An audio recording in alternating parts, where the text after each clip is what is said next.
মাদকদ্রব্য নিয়ন্ত্রণ অধিদপ্তরে ছিলাম, আমি জানি যে 8-9 থেকে শুরু হয়ে একটা বাচ্চা একটা ইয়াবা কয় সেকেন্ডে খেয়ে ফেলতে পারে, ওর বন্ধু করে খাওয়াই দেবে। বাচ্চা কাচ্চাদের বন্ধু বান্ধব যত বেশি হবে তত বিপদ এবং ভয়াবহ, বিশেষ করে মেয়েদের জন্য তো আরো ভয়াবহ।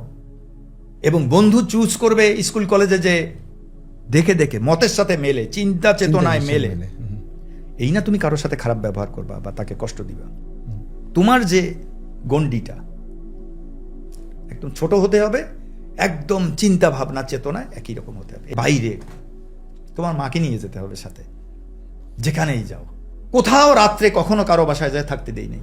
বড় হওয়ার পরে হয়তো 2-1 বাসায় বান্ধবীদের বাসায় ছিল, তাও কনফার্ম হওয়ার পরে পরিবেশ সেখানে কে কে থাকে বা তোমার বান্ধবীর কে কে আছে না আছে।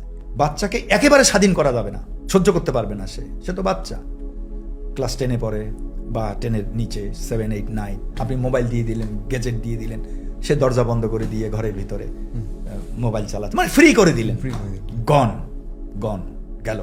তাদের সোশ্যাল মিডিয়ার পাসওয়ার্ড ফ্রি, আমার এবং আমার মিসেসের জন্য। মোবাইল ওপেন, আমার মোবাইল ওপেন, আমার মিসেসের মোবাইল ওপেন, কোনো লক নাই, চালাও, কোনো সমস্যা নেই। আপনি ছোটবেলা থেকে তাকে এমন এক পর্যায়ে নিয়ে যাবেন যে কখন তার গেজেটটা তাকে দিয়ে ফ্রি করতে পারেন, তখন দিলে আপনার আর ভয়ের কিছু নেই। তাকে কিন্তু সব দেই, কিন্তু ওই লেভেল পর্যন্ত স্বাধীনতা, কোনো অপূর্ণ রাখি নাই, কিন্তু তোমার কোনো স্বাধীনতা নেই।